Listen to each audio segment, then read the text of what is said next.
Can y'all hear me well? Hey, everybody. One, I was nervous coming up that ramp. Just wasn't sure it was gonna hold. Gary just stole all my quotes, so good night, guys. No, I am super honored to be here. When asked to do this, to speak to a group of athletes, you young people whose worlds are about to just start and lives are about to start, I was like, oh, absolutely. I'm super honored to be here, and congratulations to all of you guys who have won awards. Know that I am super excited to continue to watch your journey and to see where life takes you. For me, I want to start with the fact that I'm sure all of you guys have a very similar story, and I'm speaking straight to the athletes in the room. We all have a very familiar story in the sense of when we were younger, and whether it was a ball that you picked up or a racket, a glove, or a bat, something happened when you started to, we got introduced to the sport that you played. Something like a little infatuation happens, and you're flirting now with the game that you're with, and it's like, you know what, do I like you? I might like you. And then you do a little bit, and it's like, nah, one practice or one game, I think I might love you. Like, you start to fall in love with the game, and so you flirting with the game, and you letting other people know how much you love the game. For me, going to school, I loved the game so much that school knew how much I loved the game because school got neglected a whole lot. It's because school, look, grades came home, and I know mom was asking me, yo, what is going on? I was like, hey, there's somebody else.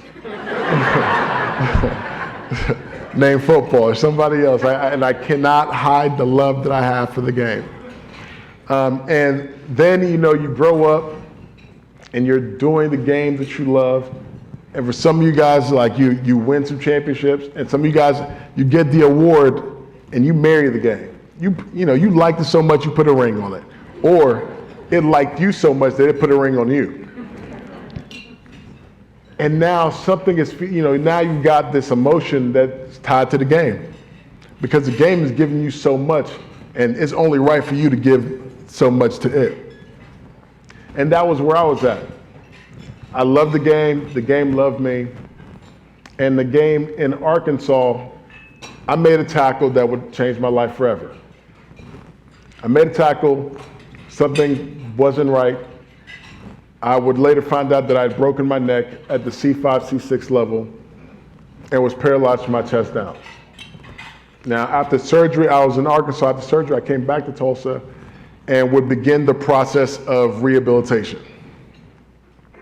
Now, I can tell you that when I was in the hospital,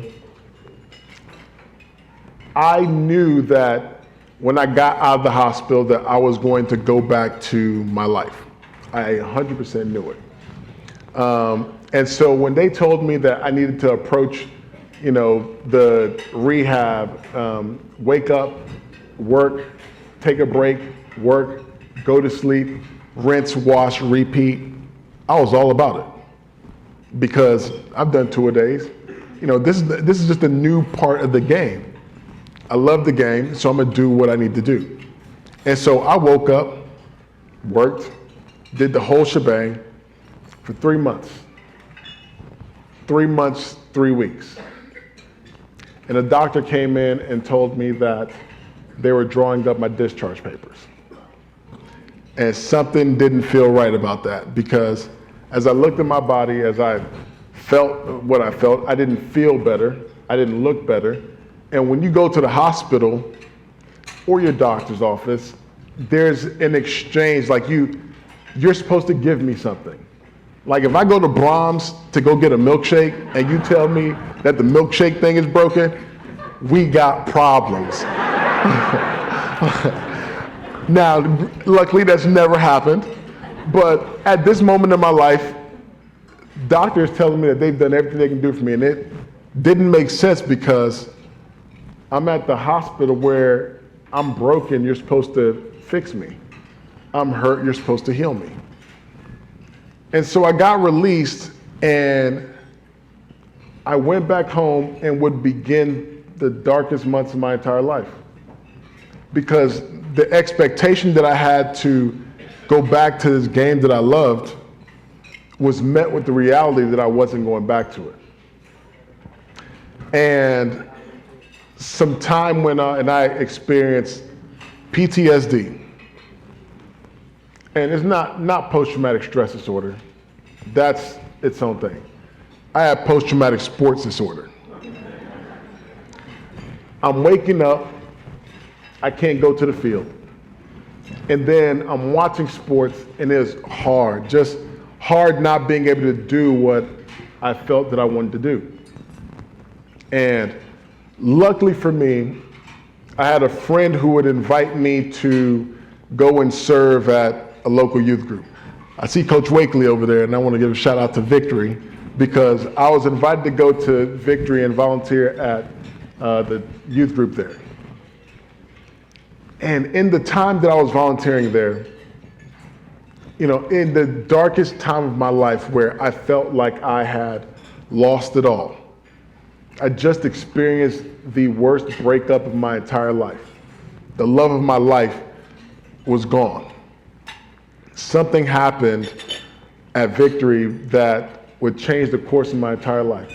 I began to volunteer with these youth, and it gave me this tingly feeling again, that butterfly in my stomach feeling again, that feeling that your life is not over, that there is more to the story, just keep on going. And with every question that a kid asked that at that time was very hard to answer, with every group that I got to lead or every game that I got to go to, every kid that I got to support, more and more life got poured into this bucket that I thought was empty. And so now I was flirting with another love. And that was not just a love for life, but it was like a love for serving others. It was a love for people. It was a love for, again, this thing called life. And as I began to look back on my life, it's one of those things. You go through a breakup, you don't just jump right into something. It ain't healthy to just do that because, I'm still working on some things. And so I told myself, you know what, let me reflect. Because I loved the game. And like I said, the game did love me. What are some things that the game taught me? Because it wasn't in vain. And so I looked over what the game taught me, and I was like, you know what? These 5 principles the game taught me is what's going to help me, go into something new, something fresh, something real. First thing the game taught me was to know myself. When you grow up, and each of you understand, when you grow up and you join, let's say, a team sport like basketball, football, you really can be whatever you want to be. You can play whatever position you want to play. You can be quarterback, running back.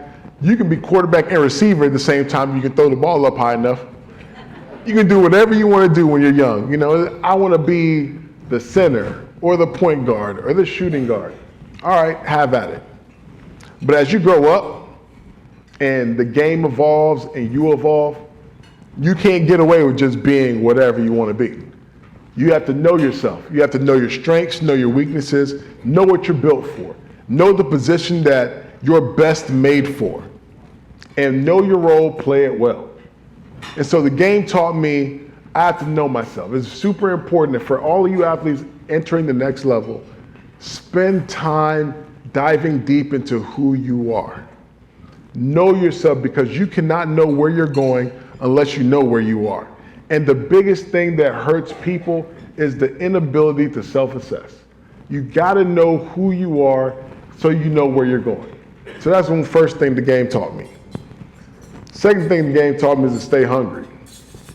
Man, I'll tell you what, I have an immense respect for teams and individuals that win and keep winning.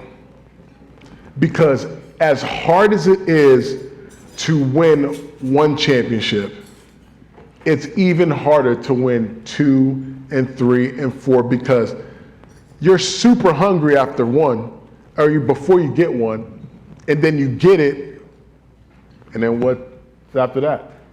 Because you just reached your goal. And so how do you stay hungry? I also heard a story of a crocodile. Like the easiest time to hunt a crocodile is after it's just eaten, because it gets super lazy. I done did this hunting, I done did this chasing. You'll see those people that are like doing the whole, I'm gonna touch this crocodile on the nose, or stick my hand in his mouth. Stupid, real stupid. But they fed those crocodiles because those crocodiles are not hungry. So they're not aggressive anymore. They're not in attack mode anymore because they've been fed. And my message to you guys, you athletes in here is, I congratulate you on the awards that you have won. But I hope that you have zero recall of it. I hope that you forget what you just won and you approach life like you haven't won anything. And for a lot of you in here that run companies and have experienced levels of success, I hope that you too forget what you've won and what you've done. Because once it's real easy for them pockets to get real heavy. When you get that, if it's one of those things, I want to make this much, and you've made it, and people lose purpose after that, because people forget that the purpose isn't the goal, isn't the hardware. The purpose is in the grind. The purpose is in living. The purpose is in the everyday. So please don't forget, stay hungry. Third thing that the game taught me is to stay humble. Man. Sports, I love sports because it is a humbling experience. I'll never forget, like the first time that I had joined this team, and I was like, you know what, I'm super fast and I'm shifty. They got nothing on me. I'm gonna split these 2 tackles and I'm gonna get to the quarterback. Man, I ran through and these 2 dudes picked me up. I swear they choke slammed me. It was like I'm a wrestling fan. It was like a Kane and Undertaker choke slam. And I remember just walking off like, oh my God, never again. I'm done with the sport. Stay humble. And for all you guys in here, do not let your talent take you where your character cannot sustain you. You have to also remember that you're gifted. And I'm a man of faith, and I know that I am not here by just because of me. And neither of you are here just because of you. There are people in your life that have poured time, money, effort, coaches that have spent time with you that they didn't get paid for. Your parents, shoot. I know Guardians, boy, thank y'all, because I know that sports is not cheap. Equipment is not cheap. Never forget that there are people in your life that are the reason why you're able to do what you do. And don't forget to praise them. Because one thing is, what you don't turn to praise turns into pride. And we all know what comes after pride. Number 4. What was number 4? You know what? Give me a second. We're gonna look down. I was doing real well. All right, number 4. You go as your team goes. A lot of you guys are gonna move forward and go into, you're going to college. Trust me, know who you keep around you. Know who you surround yourself with. Because you want to get people around you that support where you're going. Don't worry about people that are in your path. Please get people that support where you're going, not where you came from. All right? Don't feel bad that, if you're going somewhere and you got friends that you grew up with that aren't, necessarily thinking about the future, don't feel bad, because look, relationships are for seasons. Do not let, sometimes your A1s or your day ones are not your A1s, all right? So you gotta remember, know who you are, know where you wanna go, and have a circle that reflects that. I got a table full of friends here that I would not be where I am today without constant encouragement from the people that have been around me.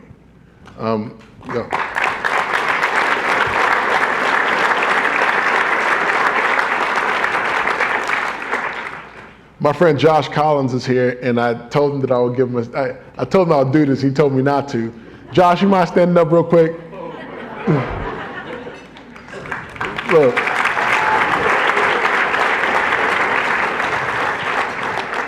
I want you to understand, Josh is the very first person that I met when I moved to Oklahoma. Talk about day one, very first person I met when I moved to Oklahoma. And after my accident, one of the very first people that was in my hospital room in Arkansas.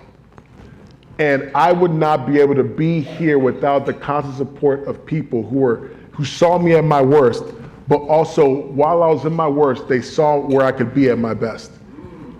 And he encouraged that. And the people around me at my table have always encouraged me to be my best. And get people around you that believe in you, even when you can't believe in yourself.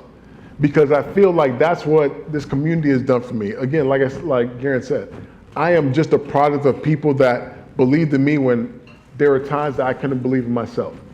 So surround yourself with those people. And last but not least, this one's a huge one, is to control the controllables. I played defensive end, and I played a team sport. And so for you guys that play tennis or swimmers, all of this applies to you.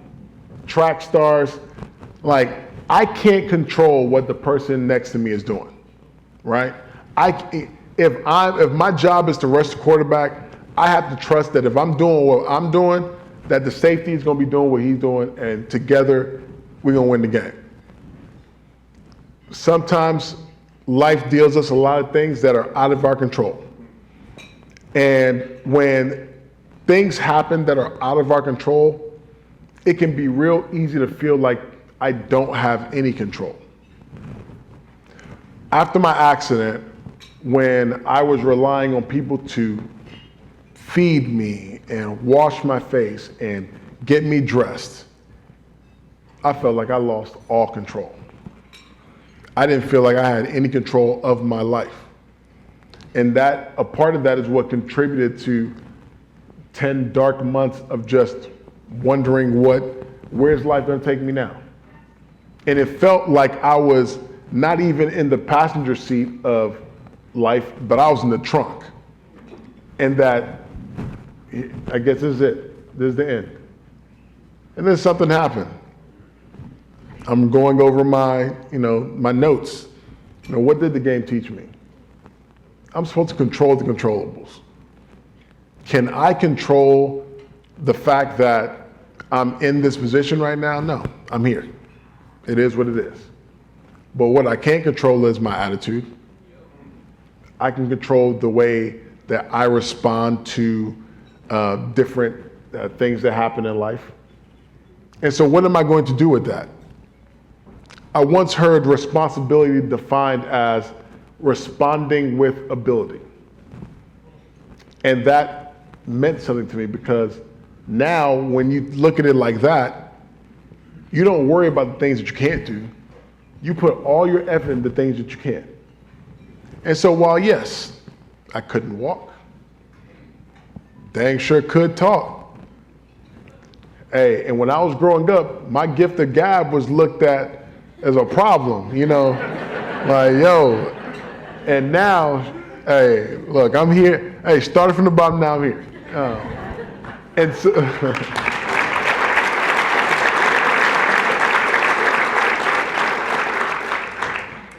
control the controllables. Some things that you can't control, again, attitude, gratitude. And the thought, for me, it was much less about what was happening to me physically as it was what was happening to me mentally. And my things that I use to basically overcome any type of adversity that comes my way is gratitude. Gratitude is like a superpower for me. It's one of those things that allows me to not worry about, the things that I don't have and worry about everything that I do have. And if one question I'll ask you, if you woke up tomorrow with the things that you thanked God for today, what would you have? There's so much to be grateful for, so much out there. And if you wake up in the morning, that's one thing. That's the big thing right there. Because so many people that didn't wake up today that expected to wake up, and here I am today in front of all of you beautiful people. There's too much to be grateful for. Perspective is everything. When a problem in the scope of a day can seem like a big problem. But if you think about that same problem in the scope of your life, no problem. So always put things in the proper perspective, be thankful, and love. Love is a powerful, powerful force. Love yourself, love others, love life. And the last thing I'll say is, because I do want to leave time for the questions that we got, the last thing I'll say is that a lot of times when things are happening to us, it is not the conditions of our life that break us. Rather, it is the decisions that we make in our lives that make us. And so don't worry about circumstances. Circumstances are there for all of us. There's enough circumstances in this world for every single one of us. Focus on what decisions you're going to make that reflect where you want to go and who you want to be. Thank you.